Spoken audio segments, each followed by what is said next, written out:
Salut à tous et bienvenue encore sur footus.com. Dans le dernier tutoriel, on a découvert ensemble la notion de UI Table View. On a vu comment l'utiliser, comment le remplir, comment utiliser les délégués du UI Table View. Voilà le résultat qu'on a eu. Un UI Table View basique, simple, des lignes blanches avec un arrière-plan blanc et du texte noir.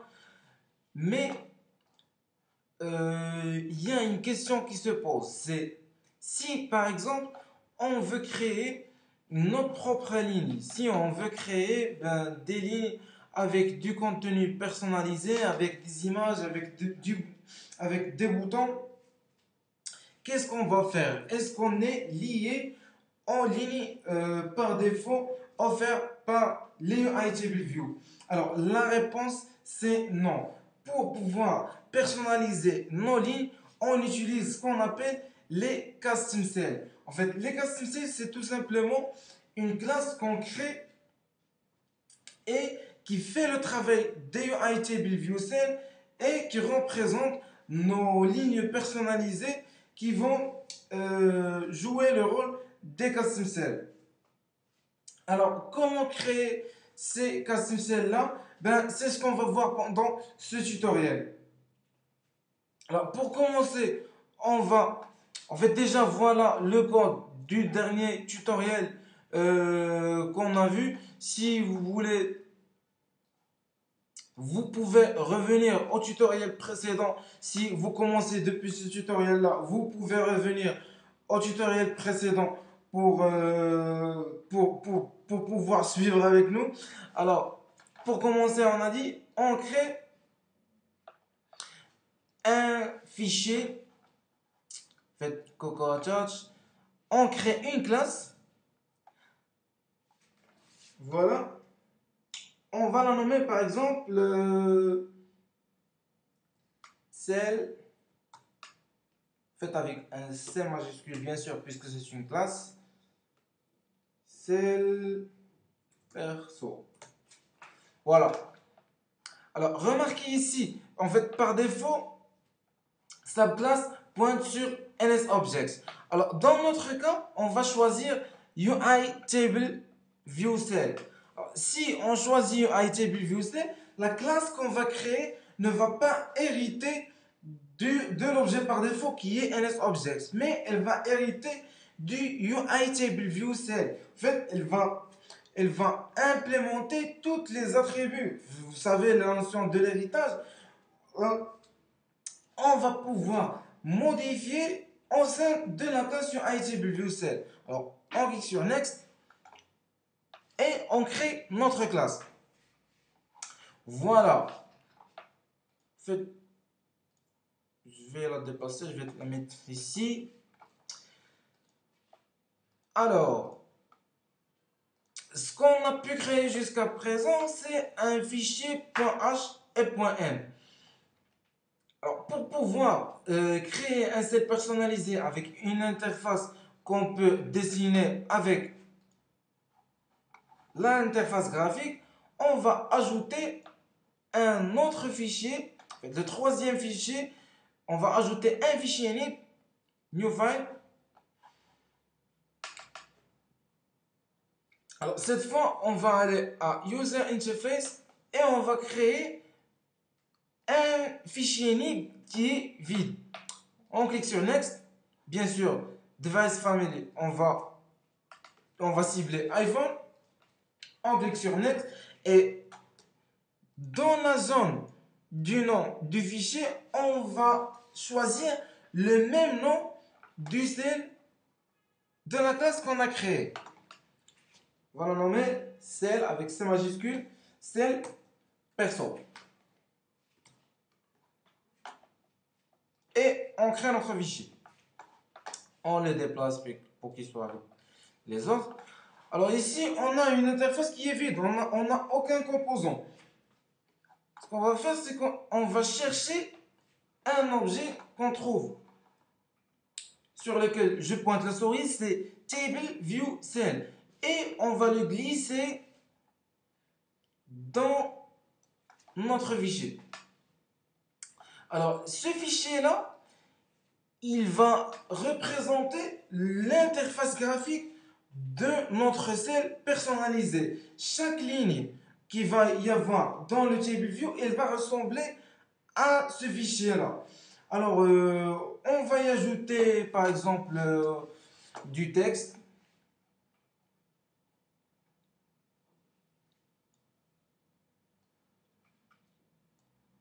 On va agrandir un peu. C'est pas la peine. On va ajouter par exemple une image view. On va la positionner. Comme ça ressemble à rien. Je vais peut-être déplacer ça. C'est juste à titre de test. Vous pouvez mettre là-dedans ce que vous voulez. L'essentiel qu'on mette un label. Voilà. On redimensionne ça pour que ça a l'air plus joli.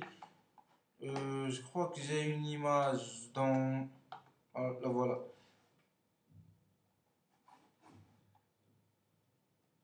Je vais glisser cette image-là.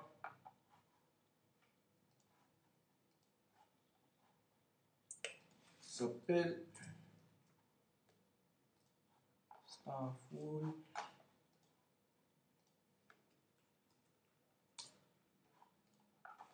Et voilà, je vais peut-être ajouter un bouton. Voilà.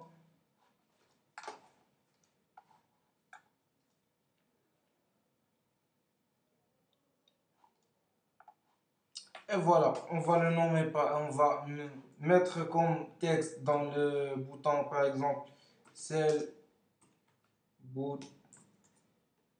Et voilà. Alors, la question qui se pose maintenant, c'est que comment va-t-on lier cette interface-là à la classe qu'on a créée? À savoir qu'on les a créées séparément. Alors, la réponse plutôt est simple. On va aller à cet onglet-là, dans lequel, en fait, je dois d'abord sélectionner le cell, et on trouve la classe du fichier dans lequel nous sommes. Alors, par défaut, ici, on trouve UI TableView cell. Ce qu'on va faire, c'est qu'on va la modifier, on va mettre le nom de la classe qu'on vient de créer, qui est cell perso. Alors, vous remarquez que Xcode nous propose le reste du nom de la classe. Alors, ce qu'on va faire, on va taper entrée et on enregistre. Après, pour bétonner la création du cell, on va créer les objets qui vont représenter ces composants graphiques-là qu'on a ajoutés dans le fichier NIB. Ce sera property non-atomic chain.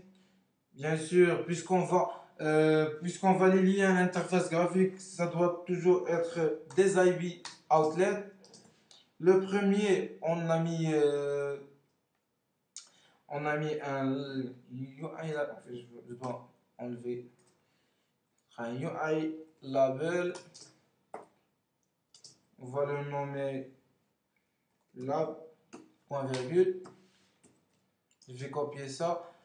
Le deuxième composant, c'est le bouton. C'est un UI button. On va le nommer boot. Et voilà. On va synthétiser ces deux composants-là. Remarquez qu'on n'a pas créé le UI Image View parce que sans que le contenu ne sera pas dynamique. Alors, c'est pas la peine de créer un objet qui le représente. Alors, on a dit, on crée les labs et le bouton. Et voilà notre cell créé. Alors, comment va-t-on pouvoir l'intégrer au lieu du table view par défaut au lieu du table view cell par défaut dans notre table view. On revient à notre fichier .m de la page par défaut. On trouve ici le code de la méthode self-for-row hIndexPath. Ce code-là, il concerne le UITableViewCell par défaut. Comment va-t-on intégrer le cell qu'on a créé? Alors, il faut d'abord, en premier, importer la classe qu'on a créée, qui est importer le fichier .h du cell qu'on a créé, qui est cell perso. Voilà. On le copie. Alors là, l'intégration du cell, quand on utilise un custom cell, est légèrement différente de l'implémentation du UITableViewCell par défaut. Alors c'est ce qu'on va on va implémenter le code. Alors déjà premièrement, on doit remplacer le type du cell UITableViewCell par cell perso. On doit aussi caster le retour de la méthode du TableView. Et concernant le contenu de la condition cell est égal à nul, on va la supprimer, on va en créer une autre. On supprime l'affectation du texte, bien sûr, puisque on change la classe du cell. Et voilà. Alors là, ce qu'on va faire, c'est que on va créer une liste. Faites comme la dernière fois, je vais écrire le code et après, je vais l'expliquer. Une ns.